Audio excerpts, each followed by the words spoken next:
Olá, bem-vindos a mais um episódio do nosso 193 BombaCast.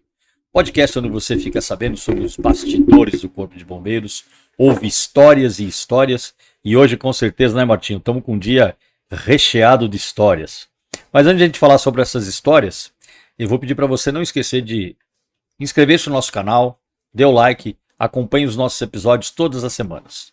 E hoje nós temos aqui a grata satisfação de receber o capitão Leandro da Hora.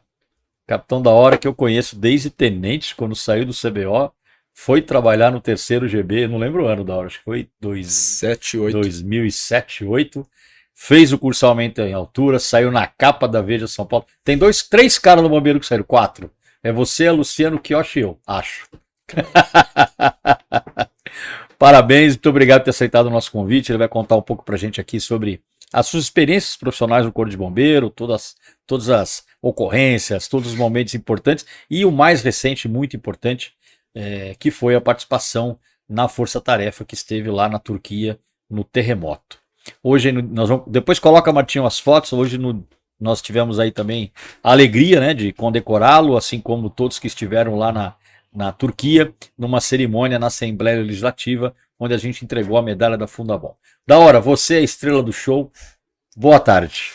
Boa tarde, agradeço demais o convite. Na verdade, fico até tímido, né? Porque entendo que antes de eu vir sentar nessa cadeira aqui, todos os meus heróis deveriam ter passado por aqui.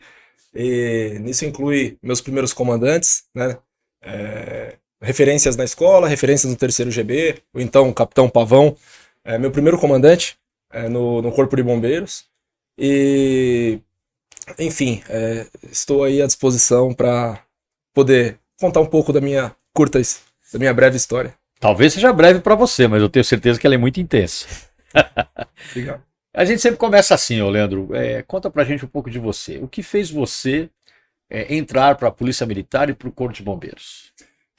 Bom, a minha família, ela não é uma família tradicional de policiais e nem bombeiros, com exceção do meu pai. Então, eu tive essa grande referência em casa. Quando eu estudei em escola pública, com as promoções, o meu pai era praça. Quando ele foi melhorando as condições, ele conseguiu uma escola particular, que era o Colégio da Polícia, né? E aí eu fui pro Colégio da Polícia e comecei a entender mais como, um pouco conhecer a carreira. Você ainda da época que só tinha uma unidade da Escola da Polícia lá na Cruzeiro do Sul. Na Cruzeiro do Sul, exato. E aí eu, né, na época, os comandantes, inclusive, né, os diretores, era na época o Major Regis e o Capitão Kita. E na escola de Educação Física, onde a gente praticava a Educação Física, estava lá o Tenente Merino, era essa época aí. Que era a época do senhor, devia ser um aspirante, né, um segundo tenente. Eu fiz a escola em 94, 95, você devia estar por lá. Eu estava lá, com certeza. E aí foi isso. Então eu tenho um tio que ele foi bombeiro, mas eu não tive muito convívio com ele. Eu lembro muito bem dele, mas eu era criança, né? Depois ele faleceu. E o meu pai, que por ter me incentivado a entrar no Colégio da Polícia e conhecer um pouco mais da carreira, acabou abrindo as portas dessa corporação. E estou aqui. Foi por ter visto alunos oficiais irem no colégio palestrar. Eu frequentava o quartel junto com ele. Eu lembro que ele trabalhava no INTE e muitas vezes a gente chegava na academia do Barro Branco. Eu devia ter 6 anos de idade, 7 anos, mas eu lembro perfeitamente disso. Tava tendo o hasteamento da bandeira e aí a gente tinha que parar o carro e descer. E aí tava a tropa em forma lá, isso devia ser, sei lá, né, 87, por aí, o ano.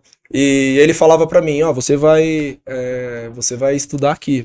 Ele falava isso, mas ele ia colocando essas informações na minha cabeça, né? E ele me falava que até o pessoal lá mandava nele. Ele falava, como que mandam no meu pai? Como que eu vou entrar num lugar que você é um garoto, né? E vou ser chefe do meu pai? E então eu tenho muito orgulho dessa história e dessa motivação. Bacana, história de muita gente, né, Leandro? Puxa vida, história de muita gente. E aí você sai do Colégio da Polícia Militar e entra direto na academia. Exato. A minha irmã, ela me influenciou, quando eu estava no 3º colegial, a prestar outras carreiras, né? Então eu cheguei a prestar arquitetura, desenho industrial e, enfim, e a Academia do Barro Branco. Eu lembro que quando eu passei na academia, eu tinha tido a oportunidade de passar também na arquitetura na Unicamp, e o meu comandante de pelotão, naquele momento, não gostava muito de mim. Você estava na adaptação ali, né? Eu tava 15 dias. Nem 15 dias não tinha.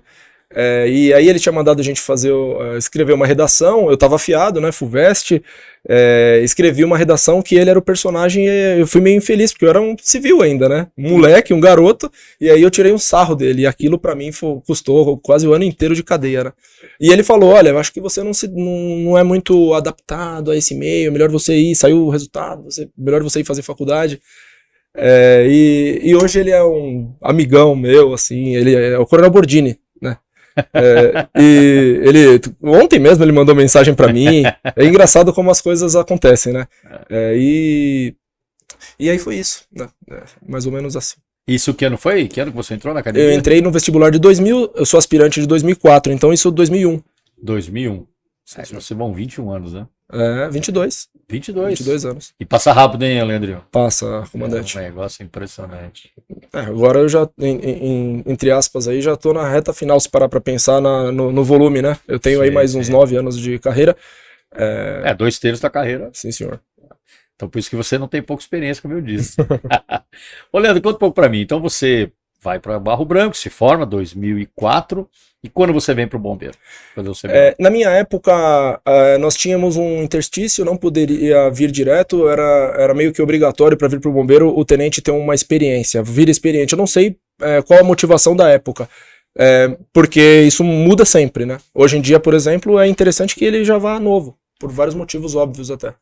E eu tive que ficar no policiamento, então eu fiquei até 2007 no policiamento. Foi ótimo hoje, quando eu olho para trás, a experiência adquirida. Eu que era um garoto, acho que me tornei homem, né, nesse momento, amadureci com a realidade da rua, e vim um profissional muito mais equilibrado com relação à carreira, com relação às missões que nós teríamos pela frente.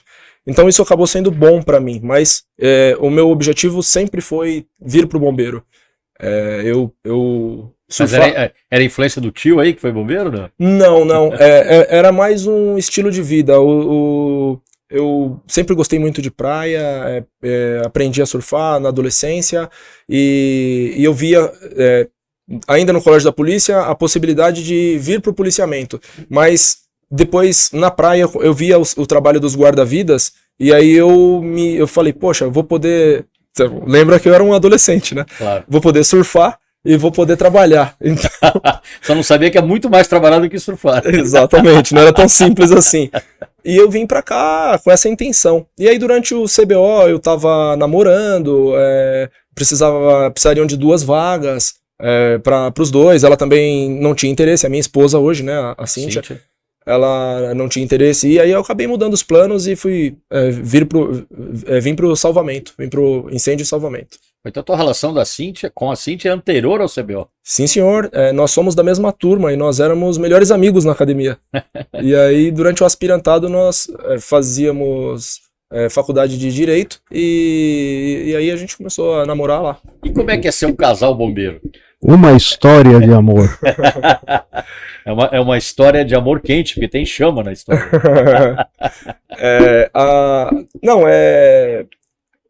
Eu não tenho a experiência de ser casado com uma civil, mas eu imagino que a minha condição ela é muito boa, porque eu consigo dividir o peso do piano, e o nosso piano aqui ele é pesado. Então ela, em momentos difíceis dela, ou momentos difíceis para mim, a gente serve aí como um ombro amigo, um apoio, com uma pessoa que consegue compreender na essência aquela dor, aquela dificuldade do momento. Então eu acho que isso acaba sendo o melhor da relação, então eu recomendo. Poxa, que bom, bacana. Você não é o único, mas não é muito comum, né? A gente vê casais, né, que abraçam a mesma profissão e trabalham na mesma especialidade, né, dentro da Polícia Militar. É uma coisa assim um pouco mais difícil, né? Eu acho que foi esse conjunto de afinidades que acabou nos aproximando. Que bom. E Leandro, conta uma coisa pra mim, qual foi assim, você fez CBO, a gente já sabe, você falou, você foi trabalhar no 3º, no seu começo da vida de jovem oficial do bombeiro, Houve alguma coisa que foi marcante para você? Sim, eu trabalhava na Zona Leste, né, com o senhor inclusive, onde a gente tem a maior densidade demográfica da cidade, a maior densidade demográfica do país, e o volume de ocorrência ele era muito grande. Então nós atendíamos de tudo. As ocorrências elas foram me mostrando que o que confere o poder é o conhecimento, não era só o fato de eu ser tenente. No bombeiro especificamente, eu acho que isso no bombeiro é mais latente, comparando com a minha experiência até o momento de polícia. E então isso fez com que eu me preocupasse na especialização. E o outro fato marcante foi que a minha experiência como policial até o momento era de um comandamento de uma tropa reduzida. Até tem uma passagem com o senhor, não sei se eu já contei para o senhor, que eu comandava um pelotão de força tática no policiamento. Então, o capitão comandante de CIA era o finado Walter Castro, né? Não sei se o senhor... Claro, foi bombeiro, grande amigo. E ele, até uma das pessoas que me incentivava a vir, né, pro bombeiro, e ele comandava na companhia de força tática 50 homens, 52 homens, e quando eu vim pro bombeiro, eu já cheguei acumulando postos, né, então eu já comandava ali... Você já era capitão. Exatamente, eu já comandava 60, 70 homens como tenente recruta, um segundo tenente recém-formado. Então essa responsabilidade também veio à tona. E aí um dia eu liguei pro senhor e falei assim, capitão, eu tô com um bombeiro que ele tá me pedindo licença-prêmio, alguma coisa assim. Por quê? No policiamento, o tenente ele era um despachador. Ele acabava indo fiscalizar, rondava, mas ele não tinha muita decisão de autorizar uma folga. Administrativo. Exato, administrativo. E aí o senhor falou assim, ô Leandro, você é o comandante, cara, não vai me ligar pra pedir isso? Né, já deu um chacoalhão pra eu me ligar. E aí eu falei, caramba, que bom que é esse negócio aqui. Porque o homem que você ia dispensar ou não, ele ia fazer falta pra quem? Pra mim. Pra você. Exato. Né? Mas isso o bombeiro tem, isso é muito, realmente você tem razão, isso é muito latente pro bombeiro. E essas são as melhores ferramentas de motivação. Não tenha dúvida. Mas de ocorrência desse período aí, qual que você lembra assim? Às vezes não é nem aquela ocorrência muito famosa, às vezes é aquela ocorrência que quase ninguém vê, mas que pra gente, de alguma forma, marca. Você teve alguma passagem assim? Nessa época de recrutinha, não. Né? Eu tenho mais ocorrência. Eu tenho uma ocorrência que me marcou pelos erros, né? Graças a Deus não teve um desfecho ruim, deu tudo certo, mas a minha inexperiência. Então, é mais ou menos nessa linha. Ocorrências de vulto, eu tive uma participação coadjuvante, nada muito marcante nesse período. Você falou um negócio que é interessante, você falou da Zona Leste, né, que nós trabalhamos junto lá. E realmente, a população lá, se falou da densidade, eu acho que hoje a Zona Leste deve bater quase 5 milhões. Né? Na nossa época, acho que eu me lembro que era quase em torno de 4. Sim. Então é entre 4 e 5 hoje, né? É metade da população de Portugal. Exato. Morando no mesmo. Não, e o detalhe, região da cidade, né? Só o fluxo bairro-centro é um Uruguai que se desloca na Radial Leste ali para vir e volta. Todo dia. Né? É mais ou menos isso. Mas, até pegando o gancho da pergunta anterior, eu fiquei muito tempo, eu fiquei 8 anos no 3º GB e fiquei um período curto lá na ESB, né? Mas nesse período, eu tive 2 passagens na ESB. Mas quando eu saí, eu era B3, quando eu saí do 3º. E aí eu tinha os números, eram 5 milhões e meio. 5 milhões e meio. No 3º GB. E o que me marcou é que, como lá é uma área muito densa, tem a maior malha viária. E eu volto a repetir, se tá falando de Zona Leste, tá falando de Brasil, tá falando de América Latina e uma das maiores do mundo. Não tenha dúvida. Então tinha muito acidente automobilístico, né? E acabou sendo uma das áreas que eu me especializei mais profundamente né, onde eu fui adquirir muita experiência operacional pelo laboratório que a região oferecia. Para pensar, vamos fazer uma outra comparação aqui. Você comandava, né, 3, 4 postos de uma região da cidade com 5 milhões de habitantes, que é a população de Paris. Ou seja, você comandava o bombeiro de Paris. Por assim dizer, né? Sim. Realmente São Paulo, o bombeiro de São Paulo. O Coronel Melo hoje, né, na cerimônia. Depois o Martim vai colocar umas fotos da cerimônia aí, viu, Martim, na edição da entrega das medalhas, mas o Coronel Melo citou no discurso dele, né, entre as características do bombeiro de São Paulo, essa, né, Que não existe bombeiro no mundo que atende o volume, está exposto à experiência diversa como nós aqui na cidade de São Paulo. Exato, né? Qualquer bombeiro recém-formado já pegou um incêndio em indústria, acidentes com vítimas presas nas ferragens, né? Qualquer bombeiro recém-formado tem uma vasta experiência. Realmente os nossos números são uma coisa absurda, né? Mas, Leandro, voltando um pouquinho para sua carreira, você falou que teve experiência de terceiro, né? Já falamos, você teve uma experiência pela Escola Superior de Bombeiros e na sua promoção você estava no terceiro. Não, capitão, eu digo. Quando eu passei esse período curto na ESB, em 2010, eu queria fazer escola de educação física e lá tinham poucos oficiais. Se eu ficasse na escola de educação física lá, eu seria um peso para a escola, porque eu ia ficar 1 ano e meio afastado. E numa unidade operacional, não tanto, né? Na ocasião também o Coronel Camargo era capitão no 3º GB, comandava o Itaquera, né, o 2º subgrupamento, e ele falou: Leandro, se você quiser vir, as portas estão abertas, eu te puxo, eu trabalho nesse sentido, né? Eu falei: então eu vou, comandante, eu quero sim. E aí eu fui para trabalhar com ele. Diretamente com ele, né? Ele era ficava sediado em Itaquera e eu comandava o quartel de Itaquera. E aí eu fiz escola, eu fiquei mais ou menos uns 2 anos trabalhando com ele, e aí fui fazer a escola de educação física depois desse período. Até lá a gente trabalhou bastante na área de incêndio e pensando em doutrina do Corpo de Bombeiros, e foi uma experiência muito grande, porque o Coronel Camargo dispensa comentários, né? É um aprendizado diário. Só conviver com ele. E aí eu fui convidado para voltar para a ESB novamente, só que eu já era um tenente antigo. Aí eu fiquei lá até a promoção de capitão. Aí na promoção de capitão, na ESB, eu saí e fui pro 8º grupamento de bombeiro, né, que é na região metropolitana. Mas... ABCD. Sim, senhor. Mas foi um período muito curto, né, lá no 8º GB, porque... na verdade eu sou daqui da capital e eu precisava fazer um acerto de promoções, enfim, as peculiaridades do bombeiro. E aí depois eu vim pro 1º GB, onde trabalhei até agora. Fiquei até 2022, no final do ano, eu me apresentei aqui na central e tô agora já um capitão antigo, aí virei analista, eu tô na DAC atualmente. Então esse foi E o bacana da nossa profissão, né? Você vê, por mais que você troque de função e eventualmente fique numa função que você está, que ela é eminentemente administrativa, porém, a gente nunca deixa de ser operacional. Sim, senhor. Prova, não deixa. Prova disso é a sua experiência recente, que nós vamos falar daqui a pouquinho, na Força Tarefa na Turquia. Mas isso é com todos nós, né? A gente abraça aí, por necessidade, muitas vezes, atividades da gestão, mas nunca abandonamos a parte operacional e a instrução, né? A transmissão de conhecimento, que é uma coisa muito importante.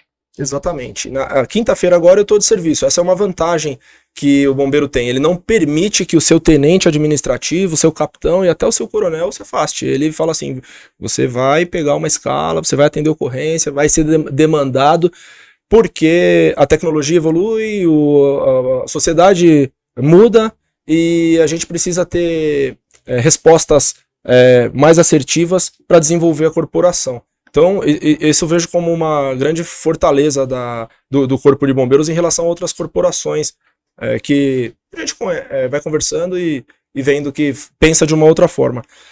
E qualquer atividade administrativa, ela também tem o seu lado operacional, né? De uma forma indireta, às vezes a gente está colocando também aí a mão, como eu disse agora há pouco, no piano e trabalhando para que quem está na ponta da linha consiga oferecer um serviço melhor para a sociedade. Eu costumo dizer o seguinte, e a área que você está agora, que é a DAC, né, a nossa área técnica, ela é uma atividade operacional. Sim. Claro.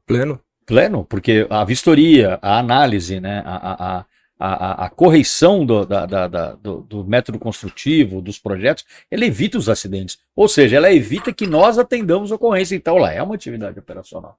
Exatamente. A prevenção ela é muito mais efetiva do que sair do quartel para ir atender uma ocorrência. A prevenção salva muito mais vidas. Não tenha dúvida.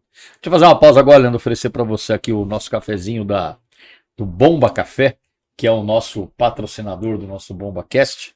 E é sempre bom um cafezinho quente para animar aí, né, a nossa conversa. Excelente. Nosso Bomba Café que fica aqui na rua Anita Garibaldi, número 25, bem ao lado do quartel do Comando de Corpos de Bombeiros. Nós temos aqui um café temático. Se você quiser conhecer um pouquinho da história do bombeiro, através das suas imagens, através do acervo de peças, vem aqui tomar um cafezinho com a gente no Bomba Café. Mas é isso aí, Leandro. Aí eu tô lembrando o seguinte, você teve uma história também bastante ligada à questão do veicular, né? Que eu acho que é uma das áreas que mais desenvolveu no bombeiro. A gente teve várias áreas que desenvolveram muito, mas certamente eu reputo que a área do veicular foi uma delas, né? Está aí entre talvez a vanguarda, né? A gente tem aplicativo hoje, a gente tem eventos que promovem a cultura, né? Fala um pouquinho sobre essa sua experiência. O salvamento veicular, pegando esse gancho do senhor, até pensando no salvamento urbano, ocorrências de busca e resgate em estruturas colapsadas. Hoje, pelo fato de ter trabalhado na ESB, uma coisa que ficou muito clara para mim foi que com a abertura da rede, né, da internet, ficando tão próxima, o bombeiro, eu acho que todas as profissões, mas o bombeiro em especial, ele começou a ver como que o mundo inteiro trabalha, e ter boas referências. Eu imagino que no tempo do senhor de tenente, né, depois como capitão não, porque já tinha tudo isso, mas no tempo do senhor devia ser muito mais fechado. Se o senhor quisesse fazer um curso fora, talvez o senhor tivesse que, né, ir por conta e tudo mais. Então o bombeiro, ele abriu as portas, ele incentivou que o seu profissional conseguisse buscar informações de fora para poder melhorar. As pesquisas melhoraram, os manuais, a doutrina como um todo. Eu pego o gancho aí do salvamento urbano. Nós estamos trabalhando extremamente alinhados com não só a INSARAG, né, da Organização das Nações Unidas, mas como as principais forças de emergência do mundo, o que permite um atendimento com excelência, numa ocorrência de grande vulto como um terremoto. E o veicular, ele foi mais ou menos isso. Nós tínhamos informações desencontradas de que havia um manual na Austrália que ele ensinava técnicas, as famosas técnicas australianas, e que nós tínhamos em outras partes do mundo desafios de salvamento veicular, e quando a rede, né, a internet, ela permitiu conhecer a fundo, nós percebemos que era a mesma coisa. As técnicas australianas, elas eram desenvolvidas com um grupo de países que resolveram competir entre si e desenvolver regras e tudo mais. Então, isso ele foi em 2000. Não tem como falar do salvamento veicular sem falar do Coronel Rodrigues. E o Coronel Rodrigues, ele participou de um evento na Alemanha em 2015 e trouxe esse conceito para o estado de São Paulo, e que era um conceito mundial, né? Todas as França, Alemanha, Estados Unidos, eles estavam todos participando, já estudando esse conceito, desenvolvendo esse conceito. E quando ele chegou aqui no estado de São Paulo, qual foi a nossa surpresa?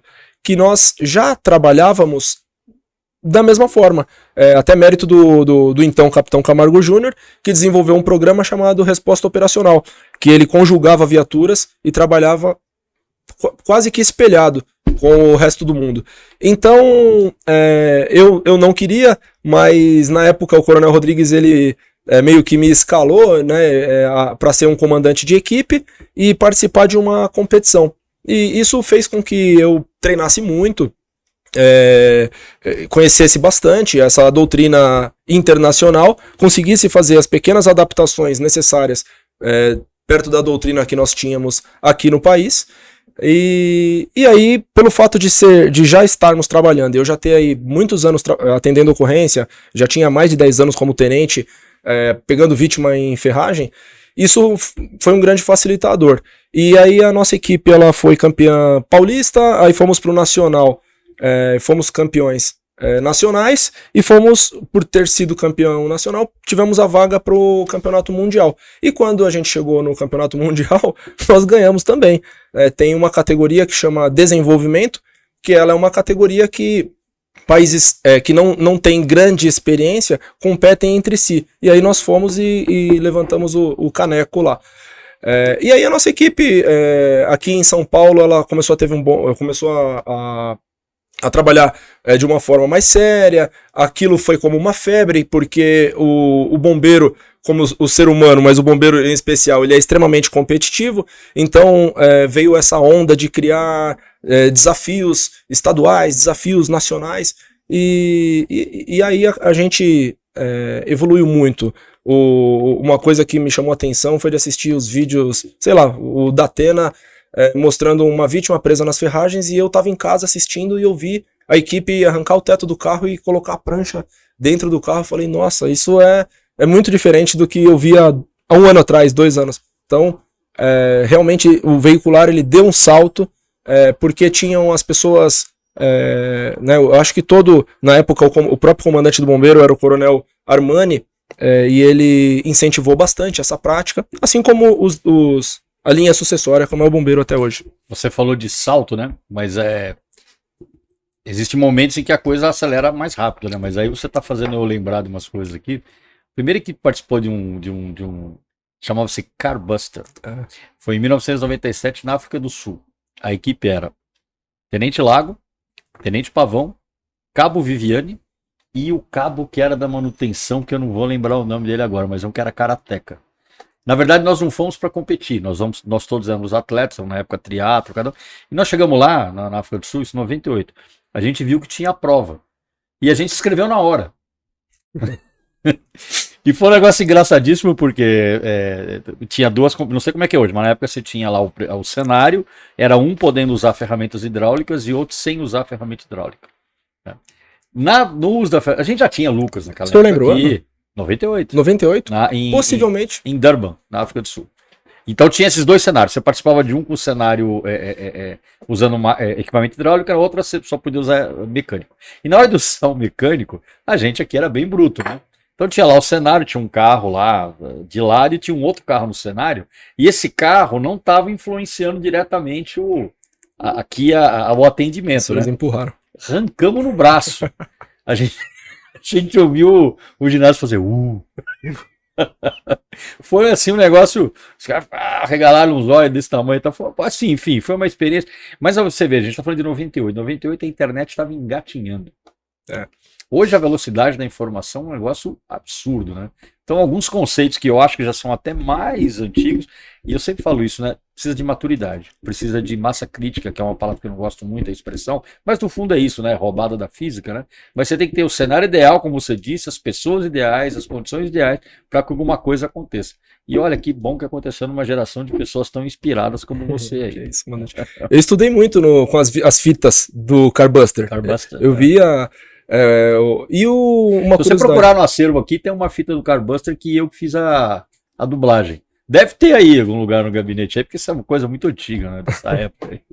E a África do Sul, nesse contexto que eu comentei das técnicas australianas, ela era um dos países chave no desenvolvimento do salvamento veicular, isso em 99, que foi a primeira edição do WRC, né, que é o desafio. 1 ano depois que a gente Um ano depois. Então o mesmo pessoal que estava lá deve ter ido para a Austrália para Provavelmente. começar essa bagunça aí.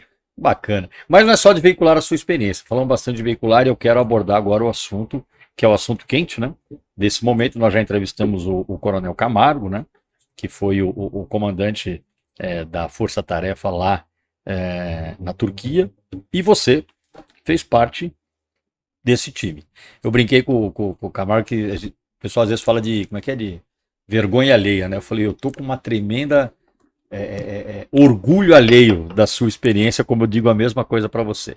Conta um pouquinho da sua visão do que foi essa experiência, Leandro. Poxa, comandante, eu assino embaixo, né? Eu sou um privilegiado de ter participado não só por ganhos profissionais, mas pessoais. Eu voltei, sem dúvida, uma pessoa muito melhor pela imersão numa área quente, né? 16 dias era algo... Eu tinha participado de Brumadinho, fiquei 8 dias e já tinha achado muito complexo, muito importante pela experiência adquirida, e essa ocorrência agora, muito mais.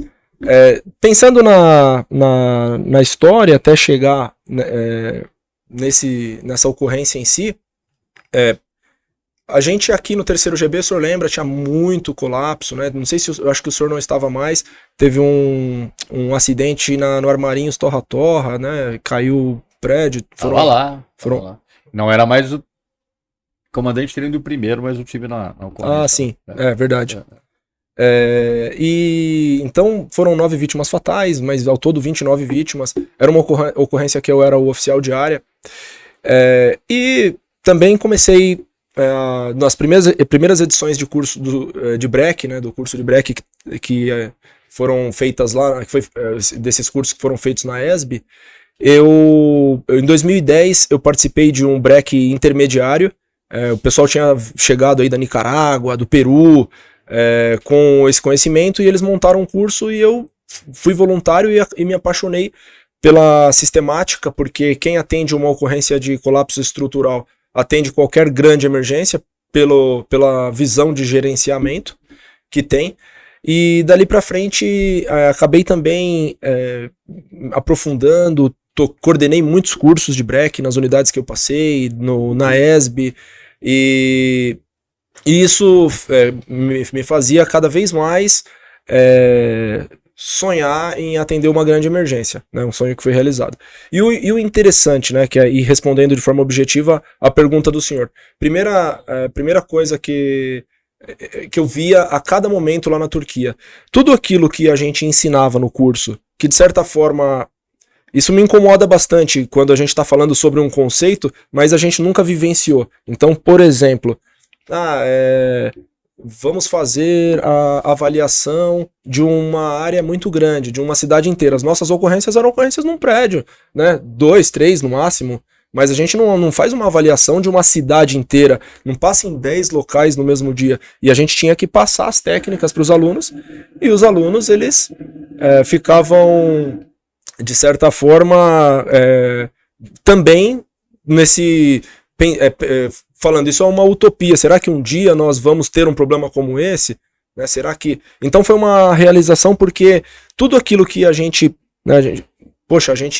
treinou, perseverou, insistiu, traduziu guias feitas para o atendimento de ocorrência em locais que, né, costumeiramente tem terremotos, e aí a gente conseguiu, de fato, colocar em prática aquilo que nós estávamos estudando. Então, a ocorrência da Turquia, eu costumo falar quando os amigos perguntam, que ela... eu divido em 3 blocos, né?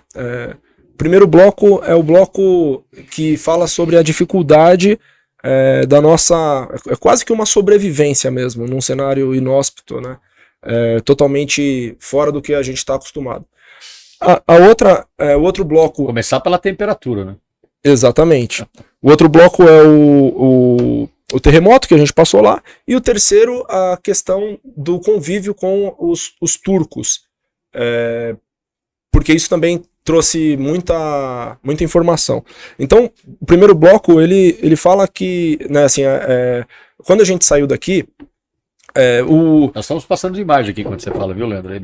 Já passou o embarque aí, um pouco do trabalho lá. Sim, olha só, essa daí foi um espaço vital isolado. Tecnicamente, esse buraco que o cão estava saindo chama-se espaço vital isolado, onde tem grande chance de ter uma vítima com vida lá dentro. Você está dizendo quando estava saindo daqui?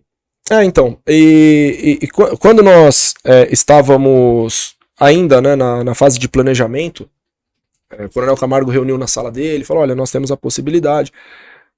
Claro, tô falando aqui, parece de uma forma irresponsável, mas não é isso, tô brincando, né? Mas se falasse assim, ó, vocês vão lá e lá descobre o que vai acontecer. A gente fala, a gente vai. A gente quer ir. A gente quer atender essa ocorrência, a gente quer ajudar o pessoal. Ah, mas não tem recursos para ir.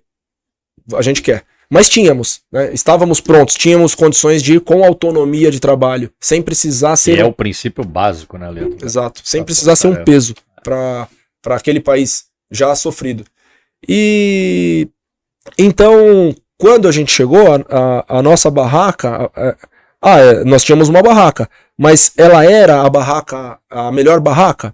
Não, nós precisaríamos ir para lá para aprender qual seria essa melhor barraca, porque tem coisas que não adianta, a teoria ela não ensina, né? É só a prática.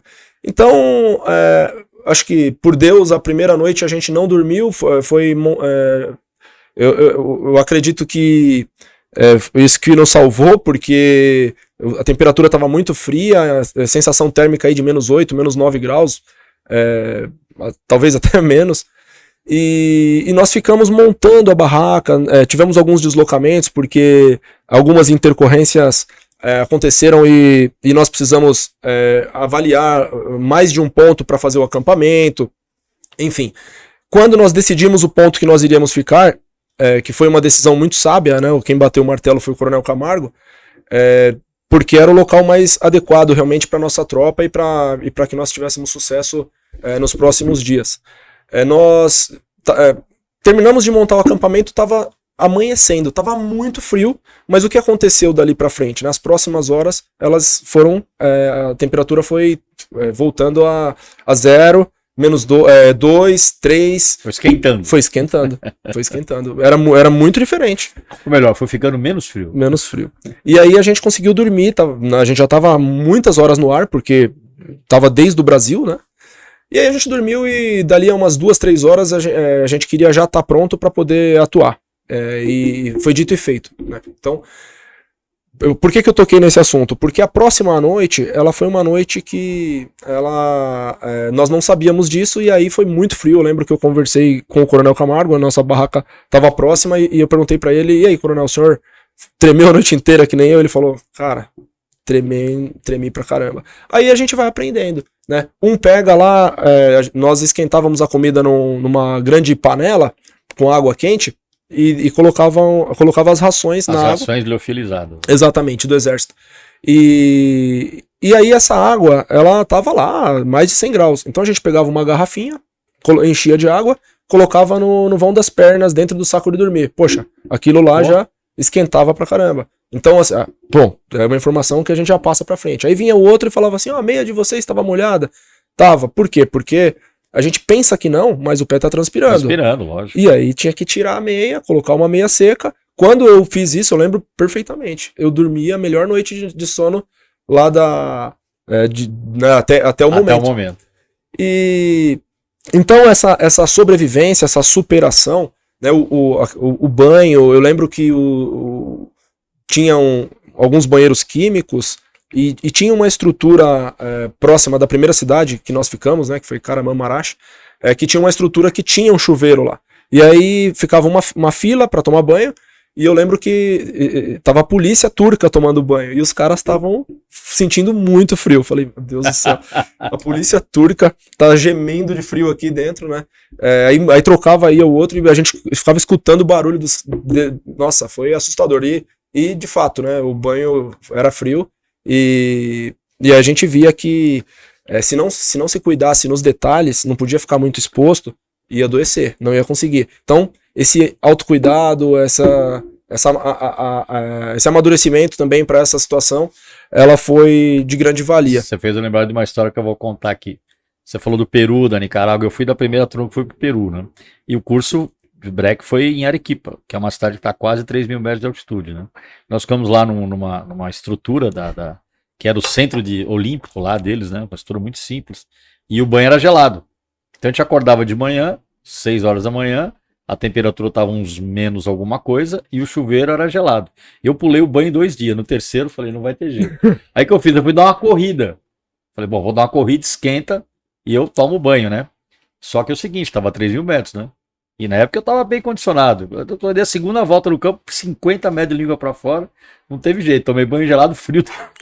Não adiantou nada. Então, quer dizer, já você vê que realmente, né? Você falou da preparação, você falou da casca, né? A casca tem que ser dada do povo, treinando a casca. Não tem outro jeito. Mas desculpa, continua a sua história. Não, é exatamente isso. E pular banho faz parte também.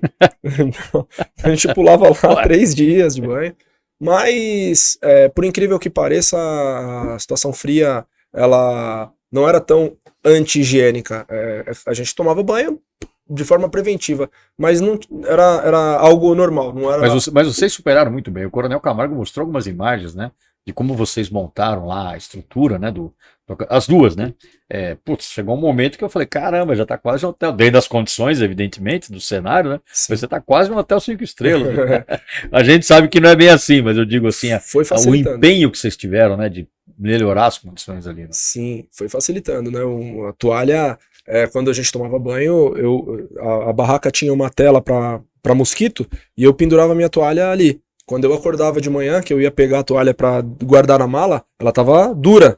Congelou. Eu tinha que quebrar a toalha. Na verdade, eu não dobrava, né? Eu quebrava a toalha. E a garrafa, eu deixava uma garrafinha de água também para hidratação. Se abrisse a tampa da garrafa, não saía nada. Congelado. Completamente congelada, né? Então, muito sinistro. E o terremoto, né? Vocês pegaram um terremoto lá, né? Pegamos. Todo dia, Coronel, tinha um tremor. Todo dia tinha 2.5, 3.6. O pessoal já, né, com o aplicativo, via e falava, olha, vocês sentiram? Senti. Aí ia ver lá no aplicativo, pô, esse foi de 2,5, esse foi de 3 e tal. Então a gente tava sempre sentindo algumas sensações, como se fosse passando o metrô, outras um pouco mais, dava uma labirintite, uma assim. vertigenzinha.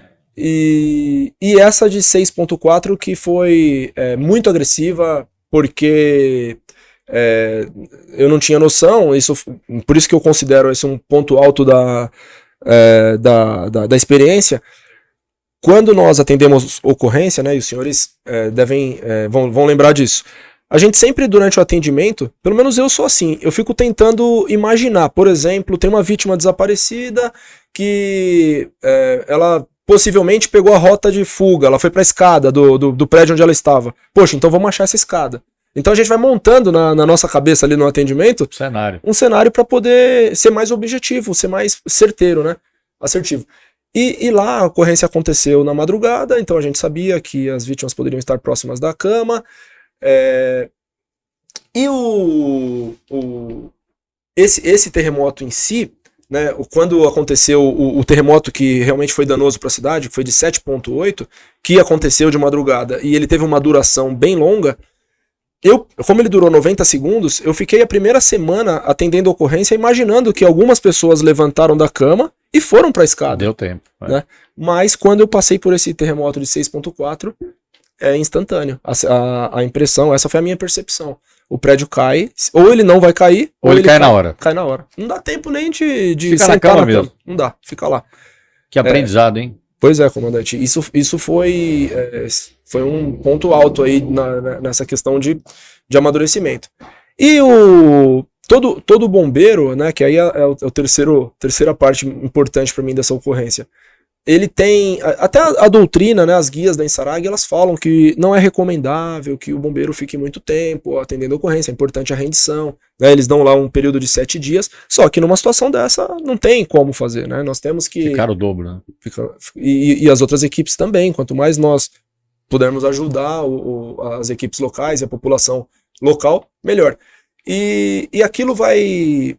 a gente quando está atendendo a ocorrência, a gente tem essa coisa do bombeiro, né? Então o bombeiro ele é frio no sentido de... Ele fala assim, eu sou o último recurso daquela pessoa, daquela família, então eu não posso falhar, eu vou resolver essa ocorrência. Mas quando a gente sai e dá uma relaxada, não tem jeito, a gente é ser humano, então a gente interage com a atmosfera local. E a atmosfera local era uma atmosfera de muita tristeza, de pessoas desalojadas, desabrigadas, de crianças que perderam os pais, de pais que perderam as crianças. E aquilo vai, de uma certa forma, somatizando. E eu lembro que uma garotinha que estava no nosso acampamento, isso para mim foi muito forte, né? Porque foi o meu ponto fraco nesse dia, nessa ocorrência. Ela estava com a avó, ela possivelmente, pelo que falava, não tenho certeza disso, mas tinha perdido os pais, a família inteira, e estava com a avó, que ela era deficiente, andava de bengala, e ela quando ganhava alguma coisa, ganhava um bombom, ela não comia, ela vinha e trazia pra gente. Né, uma criança de 6 anos, sim. Foi essa que interagiu com o cão também? Sim, ela mesma, nossa vizinha lá, chama Yarmur, o nome dela. E então aquilo me cortava o coração, né, dela ter essa necessidade de agradecer a gente pelo que a gente estava fazendo, e a criança é pura, né, ela não consegue manobrar essa informação. É essa que tá na imagem aí?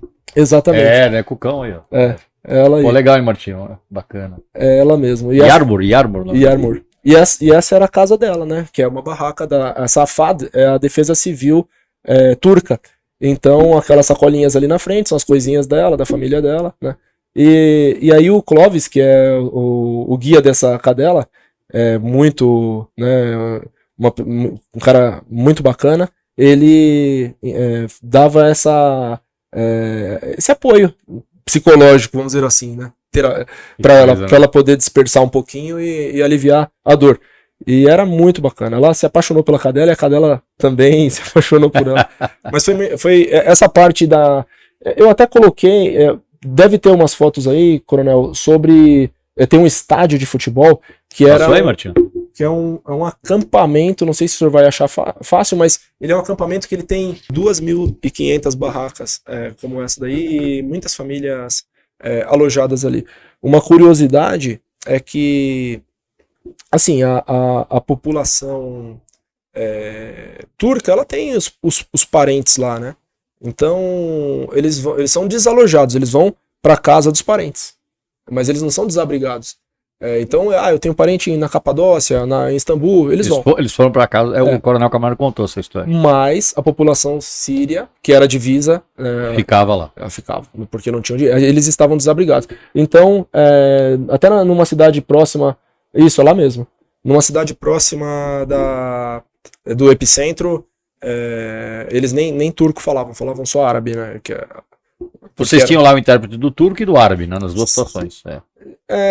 Na verdade, só turco. O árabe nós não tínhamos o intérprete. E esses intérpretes também foi uma história interessante, porque eles são pessoas que não tinham vínculo com nenhuma empresa, com nenhuma organização. Eles simplesmente saíram das casas deles por falarem português.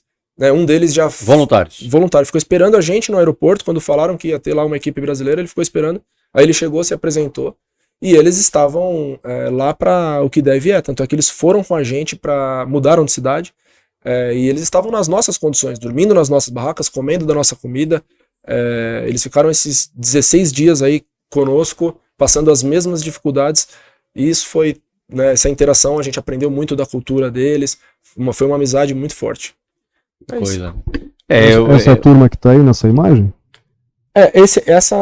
Na verdade, esses de verde, eles são suecos. É uma equipe a Task Force da Suécia. É uma equipe de busca sueca. Trabalhou com a gente num sítio de trabalho onde tinha um membro do bombeiro voluntário deles. Eles têm uma equipe chamada... Não é equipe, é uma organização de bombeiros voluntários chamada AKUT, que eles têm 2.500... voluntários das Forças Armadas, enfim, diversas profissões. Então, tinha um desses integrantes, foi vítima, né? Ele estava preso nesse prédio aí. Tem algumas imagens, elas mostram o nosso trabalho. Foi a nossa equipe, a equipe de vocês, que encontrou esse bombeiro, né? Sim.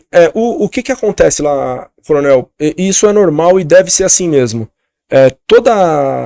Lá tinha Itália, como Suécia, né, vários países trabalhando. Então, sempre que nós realizávamos algum trabalho, essa equipe local, essa equipe da Turquia, ela fazia uma reunião e ela tem a liderança. Ela reúne os líderes e ela fala assim, bom pessoal, vamos fazer uma pausa de 10 minutos para hidratação e alimentação, reunião com os líderes. Aí, por exemplo, eu era o comandante dessa equipe. Aí eu participei da reunião. Aí ele falou assim, a gente vai revezar, vai mudar, o Brasil vai para cá, a Suécia vai para lá, porque na verdade eles ficam fazendo o gerenciamento. Então, por exemplo, nós achamos um espaço vital isolado. Aí eles tiravam a gente e colocavam as equipes deles. Por quê? Porque tinha grande chance de ter uma vítima. Então, eles acabava que, nós achamos lá um segmento, né, num determinado momento. Então, a gente sai de cena, aí entra a equipe local, e faz lá, né, da forma mais adequada, dentro dos costumes deles, a remoção daquele, seja um corpo ou um segmento que foi encontrado. Então, esse integrante foi encontrado de forma indireta por nós, mas no momento que ele foi retirado. A gente... Nossos cães sinalizaram, foi sim, isso? Sim. E outra coisa que aconteceu, eles não conhecem as equipes trabalhando, então foi muito bom, porque assim, esses caras, né, os que foram para lá, a nossa equipe aqui, eles são muito bons de operar ferramenta. Então os bombeiros turcos, eles viram aquilo e confiaram na gente. Eu lembro que em 1 hora que nós estávamos, eles tinham passado pra gente limpar o chão com a mão. Ó, vocês podem limpar aqui? E aí eu pensei, né, eu falei, caramba, nossa equipe é altamente especializada, a gente tá com rompedor e a gente vai limpar o chão para eles. E aí um dos nossos integrantes revezou uma ferramenta. Aí eles olharam, aí veio outro. Aí na primeira reunião eles já falaram assim, ó, eu quero que vocês tirem, eu acho que era o cenário mais difícil que tinha, mais perigoso, que era uma laje que ela tinha escorregado e ela estava fechando um empilhamento. Então fazer um furo nessa laje para o guindaste tirar... o empilhamento. Exatamente, era muito difícil porque tinha que operar o rompedor na vertical preso numa ancoragem. Pendurado. E não tinha ponto de ancoragem lá. Então nós fizemos uma ancoragem humana, conseguimos fazer o acesso, né, e retirar essa parede. Então a gente foi conquistando o nosso espaço e o respeito deles. E aquilo foi uma constante até o final da ocorrência. Sim. Bom, eu acho que você já relatou a questão do momento que vocês viveram ali o terremoto, né? Que certamente eu acho que foi uma coisa marcante. A história que você contou da menina que está aí de novo também é uma história marcante. E agora você olhando para trás, né? Excluindo as duas que você contou. Uma coisa que você fala, pô, isso ficou gravado na minha cabeça? Poxa, teve uma história que ficou gravada, ela é forte. O que aconteceu? Teve uma ocorrência, nós saímos, na verdade não era a minha equipe, eu estava no posto de comando, eu era o adjunto do Coronel Camargo, e aí ele falou, Leandro, vamos dar uma volta? Vamos dar uma rondada na equipe? Porque tinha uma equipe, era umas 9 horas da noite que estava trabalhando. Vamos lá? Eu falei, vamos. Aí a gente entrou no carro e foi. Não dava para tirar a luva e tirar uma foto ou mexer no celular para registrar alguma coisa, operar, não dava para tirar a luva, porque estava muito frio, queimava na hora a mão e parava de circular o sangue. E quando eu cheguei lá, eu vi um rapaz de regata, com água até a cintura, e eu não acreditei naquilo, né? Porque eu falei, nossa, aquilo é humanamente impossível. E aí né, assim, a história, ele tinha... Água do escombro. Às vezes estoura algum cano, né, sim, e encheu de água. E aí ele tava lá cavando, né, porque ele tinha perdido os filhos dele, estavam lá soterrados, né. E então isso foi muito marcante para mim pela dificuldade, o que a dor provoca, porque não dava para tirar a luva e eu imaginei ele, né, ele não tava sentindo o desespero dele. E assim, graças a Deus, infelizmente não foram achados com vida, mas as nossas cadelas, elas sinalizaram. Essa também foi uma informação que me chamou a atenção nessa ocorrência, porque o brasileiro ele é mais... tem um calor humano, ele não vai falar assim, ó, sai daqui que aqui não tá seguro. Não vai falar isso para um pai, né? Não, claro. Então a gente tinha esse cuidado e usava os intérpretes para falar assim, olha, a gente vai passar os cães. Aí o pai, ele falou, poxa, que legal, né? Então assim, eles estão querendo me ajudar, não é, né? Que legal não, né? Mas ele tá querendo me ajudar a achar... Uma visão humanizada, né? Exato, e aí ele respeitava dessa forma. Então a gente conseguiu trabalhar bem com as vítimas sofridas, trazendo para o nosso lado e trabalhando com bastante harmonia, prestando esse apoio psicológico também para eles. Essa foi muito marcante. Nossa, muito marcante, não tem como. Só histórias marcantes, né, Leandro? Pô, a experiência toda. Eu falei uma coisa pro Coronel Camargo quando ele esteve aqui, né? Eu acho que além da experiência, né, de várias coisas que você falou aqui, isso traz pra gente também um sentimento ainda, se é que isso é possível, né? Mais ainda de humanidade, né? De como é importante a nossa profissão, de como é importante a gente estar preparado, de como é importante a gente saber que do outro lado é uma vida. Né?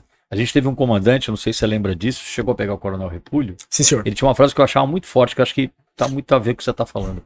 Muitas vezes a última imagem que uma vítima tem é do bombeiro, né? Segurando a mão, tentando resgatar, tentando trazer para a vida.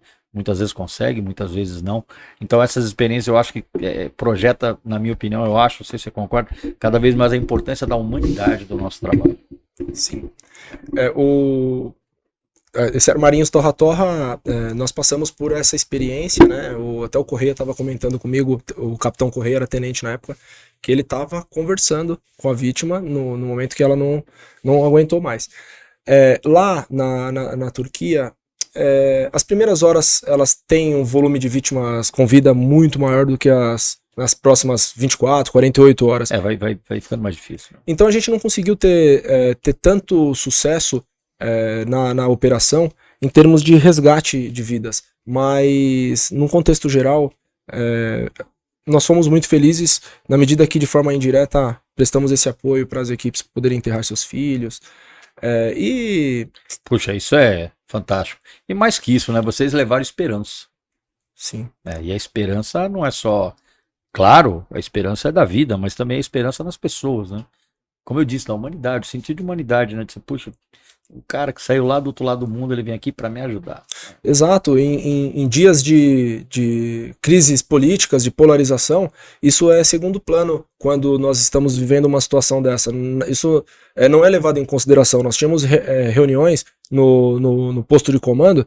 Olha, eu não vou falar que tinha equipe da Rússia e da Ucrânia, mas se tivesse, não teria problema nenhum. Porque tinham países ali que estavam em guerra há muitos anos, estavam interagindo, estavam conversando, e a política pouco importa. Então isso também é... Você falou um negócio que é verdade, em termos de polarização. A gente está numa época meio esquisita mesmo, isso é verdade. Mas uma coisa que eu acho que é muito característica nós, né, brasileiros, e você, né, como eu, que é de São Paulo, aqui a gente sempre conviveu. Sim. Até porque se a gente for olhar o seu sobrenome, meu sobrenome, do Martinho, da grandes pessoas, nós não somos daqui. Sim. Né? Então, quer dizer, a gente vive num lugar, eu acho que é a grande felicidade, na verdade, a grande alegria, né? De viver num lugar onde a gente vai aqui na 25 de março, o judeu é vizinho de loja do árabe. Exato. Do chinês, do coreano, do boliviano, né?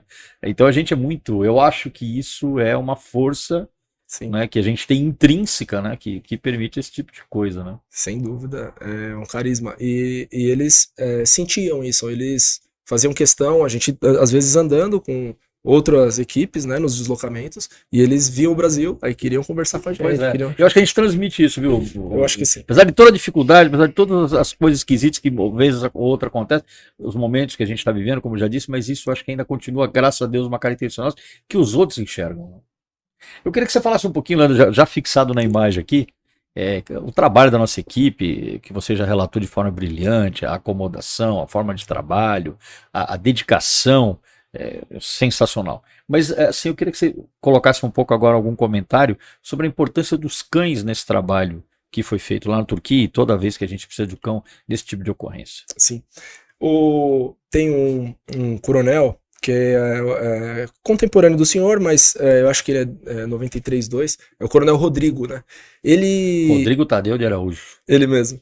E eu lembro que numa dos momentos que eu conversei com ele, ele falou pra mim, ele falou assim, o cão não erra, o cão ele tem 100% de aproveitamento. E eu falei, será que é verdade isso? Será? Coronel, o cão não erra. Impressionante. Né? Não erra. E então, não só a alta tecnologia, ela é importante, mas essa é uma ferramenta que ela abria portas. Quando nós chegamos no posto de comando e nos identificamos como uma equipe com potencial de nível intermediário, romper obstáculos mais severos, né, estruturas, e que nós estávamos com um detector de vida, que é um equipamento de alta tecnologia, e que estávamos com rompedores e com os cães, automaticamente a gente sai de uma capacidade de realizar resgate e vai para uma outra. Então eles mandavam a gente para os locais onde tinha um potencial de vida maior e que era importante essa ferramenta. Então eu sou suspeito para falar porque quando nós olhamos para trás nas ocorrências, que aqui no Brasil mesmo, ocorrências pequenas, a quantidade de ocorrências que são resolvidas pelos cães, nós ficamos às vezes dias indo contra o que os cães estão falando, porque nós não acreditamos ser possível aquilo que ele está indicando, e aí no final a gente fala, tá bom, vamos ver lá o que ele está falando. E aí, você sabe, eu sempre fui também um grande entusiasta, sempre acreditei muito nessa ferramenta. Olha, tá aqui, ó, o Bantinho tá colocando pra gente imagens aí a Joy. de hoje, né? A Joy foi condecorada lá na Assembleia Legislativa, assim como o capitão Leandro foi, toda a equipe que esteve lá. E o senhor era do Labrador ainda, né? O dois. A menina e a garota. A menina e a garota. Eu lembro delas. Linda essa Labrador, hein? Aqui a do Clóvis a do Clóvis qual que é? Não tá na foto, né? A do Clóvis, essa que tá deitada. Essa aí tá deitada aqui, né? Não, tá no braço dele ali, a Hope. É uma Hope. É que elas são muito parecidas. Né? Malinois e Labrador, né? Sim, senhor. Essa é a Malina, essa é a Mari, essa é a Joy e aquela é a Hope. Foram as 4 que tiveram lá. Né? Sim, e teve uma cadela que ela era do Espírito Santo também. Trabalhou também lá na ocorrência. Sim, senhor. Vai, todo mundo condecorado merecidamente. Chamava Casey a cadela. E não esquecemos também dos cães, né? Olha lá que bonitinha. Olha, Leandro, eu vou dizer uma coisa pra você. Eu vou repetir o que eu já falei. Eu estou, assim, profundamente orgulhoso de vocês. Poxa. Eu não saberia descrever em palavras, né, o que é na minha visão, o que eu estou sentindo sobre essa experiência. Eu disse ao Coronel Camargo que isso colocou a gente num outro patamar, no nosso Corpo de Bombeiros, graças a Deus. É a realização do sonho de muitos, né, com competência. E eu realmente fico muito feliz, né, de ver você, que recebi jovem lá no 3º GB, com toda essa evolução profissional, com toda essa experiência, com toda essa oportunidade. E eu tenho certeza que você, ainda pelo bom tempo que você tem aí pelo Corpo de Bombeiros, ainda terá bastante tempo para transmitir todo esse conhecimento, para solidificar coisas, para construir cada vez mais esse caminho. E eu sou muito grato, eu te agradeço, não só por você ter aceito o nosso convite, como você ter feito tudo isso. E já indo aqui para o final da nossa entrevista, eu deixei o espaço para que você faça seus comentários, abra o coração, diga o que você quiser. Não, eu sou tímido para abrir o coração, mas o que eu vejo é que o bombeiro ele está em franco crescimento. Uma ocorrência desse porte, ela tira a gente de um nível e coloca num nível muito mais elevado, com potencial de crescimento. Então, para a corporação participar desse tipo de evento faz com que nós tenhamos um nível muito mais elevado nas ocorrências corriqueiras, nas ocorrências que nós atendemos aqui, que também tem um alto grau de dificuldade, né, com conhecimento de novas técnicas, entender o quão importante essa bagagem ela é no momento da formação do novo bombeiro, no momento da especialização do novo bombeiro. Ela abre portas e faz com que a gente consiga entregar algo melhor aí para a nossa população. Eu agradeço a oportunidade, sou suspeito porque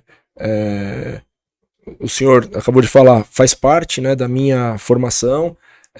Nada. Eu só não lembro sua nota de inglês na academia, tá? Eu não lembro. O senhor foi nosso professor também. Não, o inglês tá melhor hoje. Que bom. Mas nada acontece por acaso. Então, em algum momento lá atrás, eu queria fazer um curso de salvamento em altura, precisava da autorização do capitão. Então, quem é o capitão? O capitão Pavão. Então, vai. Então, tudo isso é uma construção, né? Até a gente chegar até aqui. Então, a gente tá interligado e nesse sentido eu agradeço demais ao senhor, não eu que agradeço. Só pelo bate-papo, mas pelos empurrões, pelos puxões de orelha, pelos ensinamentos, sejam diretos ou indiretos. E eu tô sempre às ordens que o senhor precisar, para sempre aí. Esse é o nosso espírito. Tenho certeza disso. Leandro, minha continência para você. Que Deus te abençoe. Tamo junto. Obrigado, comandante. É isso aí. Esse foi mais um 193 BombaCast. Espero que vocês tenham gostado. Eu gostei muito da entrevista do Capitão Leandro, da hora. Acompanhe as nossas programações. Tem um podcast por semana. Não esqueçam de se inscrever no nosso canal. Dois podcasts por semana. 2 podcasts, me lembra aqui. Obrigado, Maltinho. Toda segunda e toda quinta-feira. Eu ainda tô na etapa anterior, me perdoe. Mas muito obrigado, espero que vocês tenham gostado. Inscrevam-se no canal, muito importante você se inscrever, você bombeiro que nos acompanha. Muito obrigado, até a próxima.